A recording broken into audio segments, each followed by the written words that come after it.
ప్రార్థన చేసుకుందాం.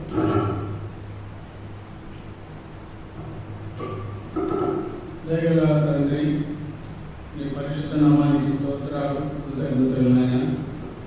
ఎక్కడలుగా ఈ సంఘ ప్రార్థనలో కూడి వచ్చిండగా మాతో మాట్లాడిన బలహీనుని నీ శిరసాన్ని మరుగుపరచమని నీ సింహాసనం నీ స్వరాన్ని మాకు వినిపిస్తుంది. ప్రార్థించుటే వర్తమానం అనుగ్రహించున్నాం. మా ప్రభు యేసుక్రీస్తు నామములో ప్రార్థించి వేడుకుంటున్నాం తండ్రి, ఆమేన్.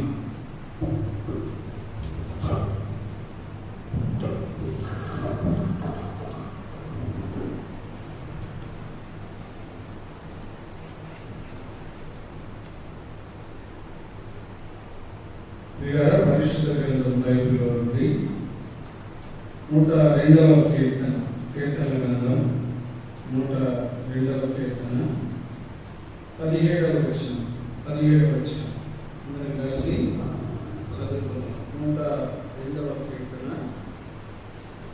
17వ వచనం, పేజీ నెంబర్ 505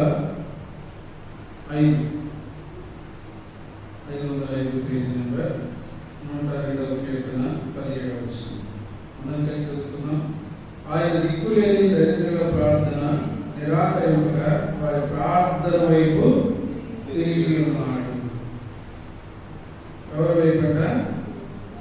దిక్కులేని దరిద్రుల ప్రార్థన నిరాకరింపక వారి ప్రార్థన వైపు తిరిగి ఉన్నాడు.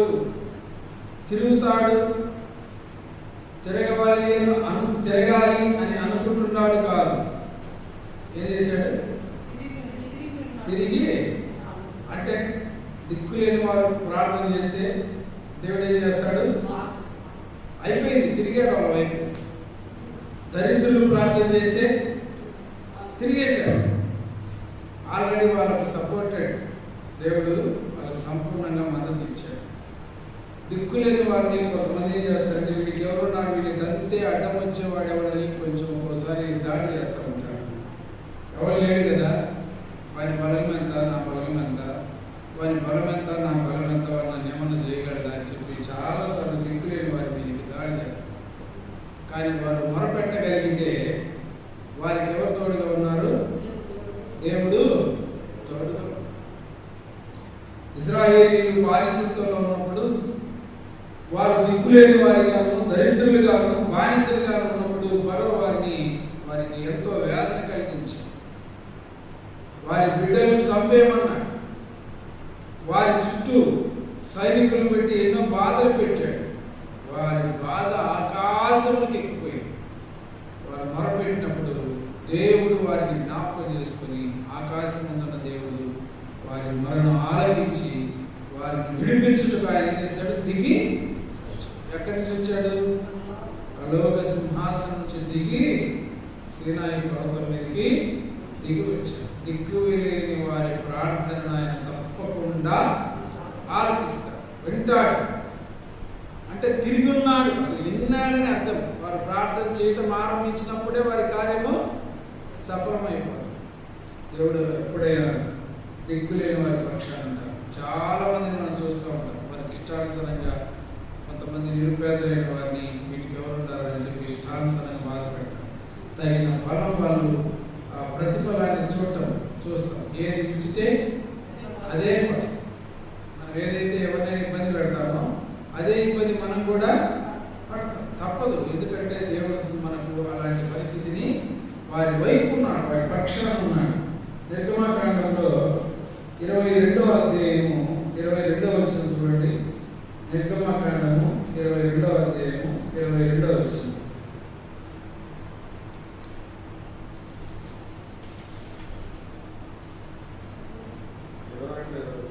22 విధవరాలినైనను దిక్కులేని పిల్లలనైనను బాధ పెట్టకూడదు. వారు నీ చేత ఏ విధముగానైనను బాధ నుండి నాకు మొరపెట్టిన యెడల నేను నిశ్చయముగా వారి మొర విందును. నా కోపాగ్ని రౌలుకొని మిమ్మల్ని కత్తి చేత మీ భార్యలు, మీ పిల్లలు, మీ భార్యలు విధవరాలు అయిపోతారు, మీ పిల్లలకి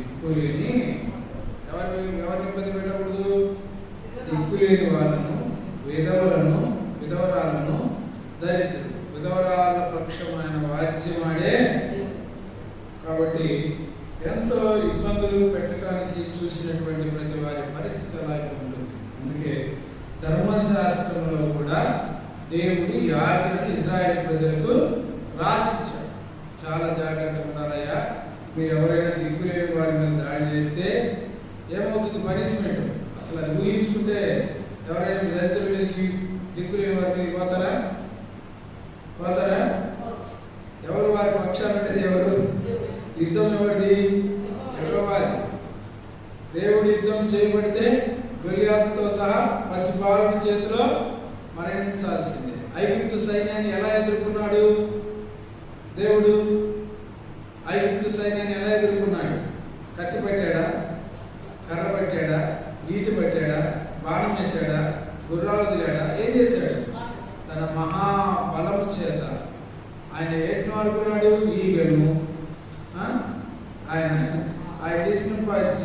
చేసిన యుద్ధం చిన్నదే, కానీ వారు బహు భయక్రాంతులైన యెహోవా వీరి పక్షం ఉన్నాడు, మనం వీరినేమి చేయలేమని చెప్పి పారిపోతూ వచ్చారు. అంటే దేవుడు మనకు తోడుగా ఉండగా మీకు విరోధి దేవుడు మనకు ఆశ్రయంగా ఉన్నప్పుడు దిక్కులేని వారికి మనకి లేనటువంటి వాడు ఎవడును లేడు. అందుకే యాకోబు రాసిన పత్రికలో ఒక మాట ఉంటుంది చూడండి. యాకోబు రాసిన పత్రికలో 1వ అధ్యాయము 27వ వచనం చూడండి. అందరికీ తెలిసిన మాట ఇది. యాకోబు రాసిన పత్రిక 1వ అధ్యాయము 27వ వచనం. ఎందుకనగా తండ్రి అయిన దేవుని ఎదుట, యాకోబు రాసిన పత్రిక 1వ అధ్యాయము 27వ వచనం. తండ్రి అయిన దేవుని ఎదుట పవిత్రమును నిష్కలంకమైన భక్తి ఏదనగా. నిజమైన భక్తి ఏదో దేవుడు ఇక్కడ చెప్తా ఉన్నాడు. అసలు నీ భక్తి నిజమైనది యథార్థమైనది ఎలా తెలుసుకుంటావంటే ఏం చెప్తున్నాడు అక్కడ?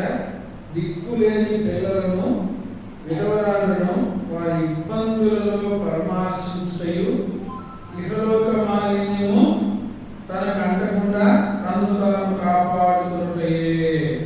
నిజమైన భక్తి ఏమిటంటే దిక్కులేని పిల్లలను విధవరాలను ఆదుకోవాలి, వారికి సహాయపడాలి.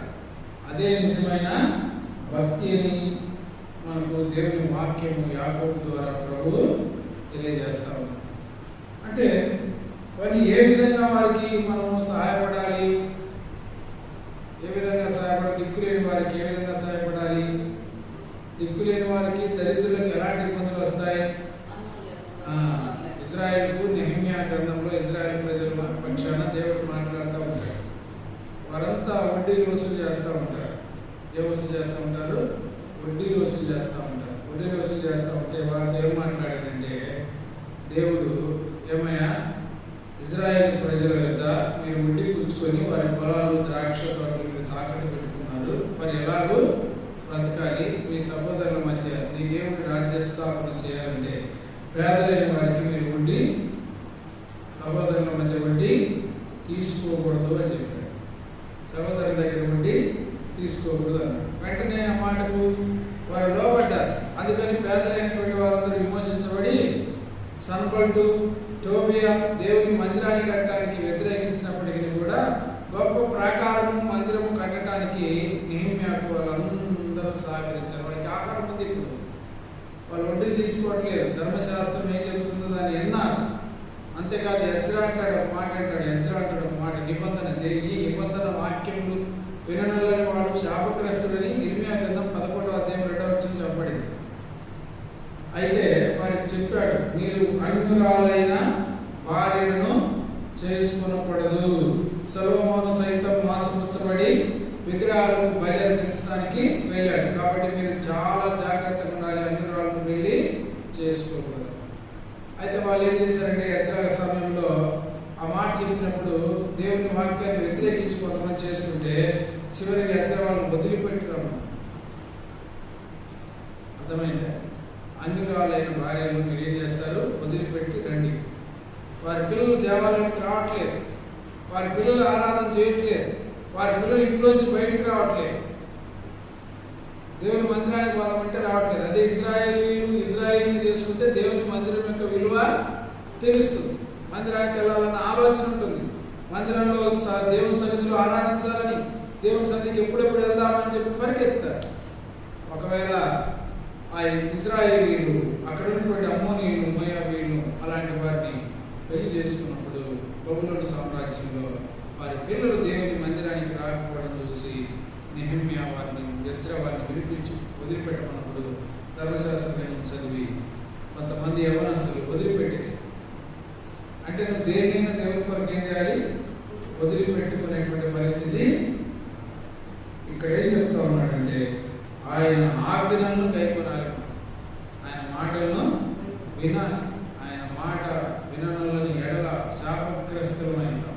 కాబట్టి రండి దేవుని యొక్క వాక్యాలను కొంచెం ముందుకెళ్దాం. కీర్తన గ్రంథం 22వ కీర్తన 24 వచ్చిన చూడండి.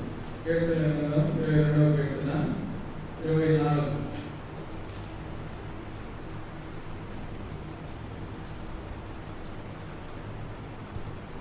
22వ కీర్తన 24, పేజీ నెంబర్ 462.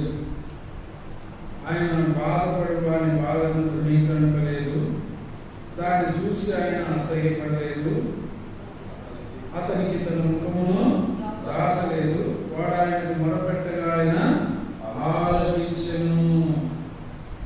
బాధపడి వారి బాధను తృణీకరింపలేదు. సురేఫీనికే స్త్రీ అనురాలు ప్రభు దగ్గరికి వచ్చి ప్రాధేయపడింది, అసహించుకున్నాడు, అయినా ప్రాధేయపడింది, విడవకుండా. ఆ మరణాలించాడా లేదా, ఇక నాకు దిక్కు లేదు నువ్వు అన్నట్టుగా మొరపెట్టాడు. అప్పుడు దేవుడు ఏం చేశాడు, జ్ఞాపకం చేసుకొని ఆ కుమార్తెను బ్రతికించాడు. ఒక విధవరాలు ఒక్కగానొక్క కుమారుడు చనిపోయి తన పాడెత్తుకుని వెళ్ళిపోతా ఉంది. ఆ బిడ్డను పాడి మీద ప్రభు ఏం చేశాడు, జాలిపడి కనికరపడి ఆ పాడను ముట్టి అతన్ని బ్రతికించాడు. ఒక పేదవాడు పెళ్లికి పిలిచాడు. ఆయన పెళ్లి చేసుకున్న సమయంలో బంధువులందరికీ సరైన ద్రాక్ష రసం పోయలేక అయిపించుకున్నాడు. ప్రభు ఏం చేశాడు, జాలిపడ్డాడు. దిక్కులేని పరిస్థితి, పేదవారు, దరిద్రులు, పెళ్లి విందులో సరైన భోజనం పెట్టలేని స్థితి. అలాంటప్పుడు ప్రభు ఏం చేశాడు, నీటిని ద్రాక్షరసముగా మార్చాడు. ప్రభు పేదవారి మీద, దిక్కులేని అనగారిన జనాంగం మీద ప్రభు ఎంతో కనికరపడ్డాడు. ఆయన కనికరించాడు దిక్కులేని వారిని, పేదల మీద ఆయన జాలిపడ్డాడు. అందుకే చాలాసార్లు ప్రభు పేదలైన మీరు ధన్యులు, పేదలైనటువంటి మీరు ధన్యులు అంటారు. అయితే వాస్తవంగా పిల్లల ఆయన చేసిన పరిచర్య చాలా గొప్పది. అందుకే మనం కూడా దిక్కులేని వారిని ఏం చేయాలి, పరామర్శించాలి, విధవరాలను ఆదుకోవాలి. ఇంకా ఏమంటున్నాడు, ఆయన దిక్కులేని దరిద్రుల ప్రార్థన నిరాకరింపక, అంటే కొట్టేయక ఆయన ఏం చేశాడు, ఆలకించాడు. ఒక రాజు కూడా ఏం చేస్తాడు, ఆ విధవరాలు మాటికి అడుగుతూ చూసి ఏం చేశాడు, అతను దేవునికి భయపడని మనుషులు లెక్క పెట్టినటువంటి రాజు ఆ విధవరాలకి ఏం చేశాడు, న్యాయం చేశాడు. అంత కఠినమైన రాజు కూడా దేవుని ఆజ్ఞను పాటిస్తూ వచ్చాడు. మరి దేవుడు ఎలాంటి వాడు, ఎంతో మంచిది. ఇప్పుడు నెహెమ్యా గ్రంథం, నెహెమ్యా గ్రంథం 1వ అధ్యాయము 6వ వచనం చూడండి. నెహెమ్యా గ్రంథం, ఎజ్రా, నెహెమ్యా, ఎస్తేరు. అంటే ఏ గ్రంథానికి ముందు ఎస్తేరు ఉంది, ఎస్తేరుకి ముందు నెహెమ్యా ఉంది. నెహెమ్యా గ్రంథం 1వ అధ్యాయము 6వ వచనం చూడండి. Page number 401. నీవు చెవికి నీ నేత్రములు తెరిచి నీ సన్నిధిని దాసులైన ఇశ్రాయేలు పక్షముగా నేను చేయు ప్రార్థన అంగీకరించుము. నీకు విరోధంగా పాపం చేసిన ఇశ్రాయేలు కుమారుల దోషమును, నీకు విరోధముగా పాపము చేసిన ఇశ్రాయేలు కుమారుల దోషము నేను ఒప్పుకొనుచున్నాను. నేను నా తండ్రి ఇంటి వారును పాపము చేసి ఉన్నాము. ఈ బబులోను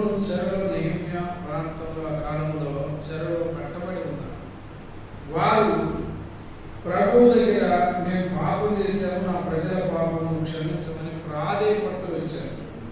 అక్కడ 11వ వచనం చూడండి.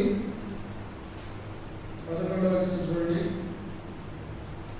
యెహోవా చెవికి నీ దాసుడనైన మొరను నీ నామమును భయభక్తులతో కనపరచుటకు ఆనందించు నీ దాసుని మొరను ఆలకించి ఈ విధముగా నీ దాసుని ఆలోచన సఫలపరచి ఈ మనుషుడు నా యందు దయ చూపినట్లు అనుగ్రహించమని నేను బ్రతిమాలుకొనుచున్నానని ప్రార్థించి తిని. నేను రాజునకు గిన్నె అందించువాడనై ఉంటిని. నెహెమ్యా రాజునకు గిన్నె అందించి దేవాలయపు ప్రాకారం పడిపోయి అని చెప్పి మొరపెట్టినప్పుడు రాజులకు మంచి మనసు కలుగజేసి నెహెమ్యాను యెరూషలేము ప్రాంతానికి అధికారం చేసి నెహెమ్యాకు కొన్ని సామాన్లు ఇచ్చి పంపి దేవుని మందిరాన్ని అంటే ఎందుకు ఇంత ఇది కలిగిందంటే ఆయన నెహెమ్యా ఆయన తగ్గించుకొని తన పాపాన్ని ఒప్పుకొని ప్రార్థిస్తూ వచ్చాడు. ప్రార్థనకు జవాబు అంటే మనం న్యాయసమ్మతమైన ప్రతి కోరికను ఆయన తీరుస్తాడు. న్యాయం లేదనుకో మనుషులు మాయాపోయముల చేత, కపటము చేత, అనాలోచితమైన ఆలోచన చేత దుష్ట మనసు లోపల పెట్టుకొని పైకి ప్రేమగా నటించి ప్రార్థన చేస్తే ఆ ప్రార్థన దేవుడు నెహెమ్యా దేవుని ఆలయం పడిపోయింది అన్నప్పుడు, దేవుని ప్రాకారాలు పడిపోయినాయి అన్నప్పుడు, దేవుని ప్రాకారాలు గుమ్మములు యెరూషలేము గుమ్మములు బద్దలైపోయినాయి అన్నప్పుడు అతని మనోవాంఛ, దుఃఖము, బాధ అన్ని పొరుకొని వచ్చాయి. దేవా నా దేవుని మందిరం పడిపోయింది, నా ప్రజలకు నెమ్మది లేదు, నేనేమో రాజు నెహెమ్యాకి ఏమైనా తక్కువ ఉందా? నెహెమ్యాకి ఏమైనా తక్కువ ఉందా? నెహెమ్యాకు సమృద్ధి ఉంది. నెహెమ్యాకు రాజు దగ్గర పానం అందించేవాడంటే రాజు తినే ప్రతి పదార్థం ఇతను ముందు తిని రాజుకి ఇయ్యాలి. రాజు తాగే ప్రతి పానీ ముందు ఇతను తాగి తర్వాత రాజుకి ఇయ్యాలి. అంటే రాజు తినాలంటే టెస్టెడ్ పర్సన్ అన్నమాట. ఇతను టెస్ట్ చేసి రాజుకి అందించాలి గిన్నె. అలాంటి గొప్ప ఉద్యోగం ఉన్న ఆయనకేమో తక్కువ అయితే ఏమీ తక్కువ. కానీ తన ప్రజలు తన దేవుని మందిరం పాడైపోయినప్పుడు ఆయన చాలా దుఃఖపడ్డాడు. ఆయన నిజంగా పేదలైన వారు, దరిద్రులు, దిక్కులేని వారు, వారు దిక్కులేక బానిసలుగా ఉండి మొరపెట్టినప్పుడు దేవాలయం ప్రాకారాలైన దిట్టంగా కట్టించాడు. కనుక దేవుని మందిరం విషయంలో మనం కూడా అలాంటి దేవుని మందిరం పట్ల మనం కూడా ఆసక్తి చూపాల్సిన అవసరత ఎంతైనా ఉంది. కనుక ఈ సమయంలో మనం కొన్ని నిమిషాలు ఇద్దరు ప్రార్థన చేయండి. స్త్రీలలో ఒకరు, పురుషులకు ప్రార్థన చేయండి. ముగించుకొని కొన్ని విషయాలు మాట్లాడుకోండి. ప్రార్థన చేసుకోండి.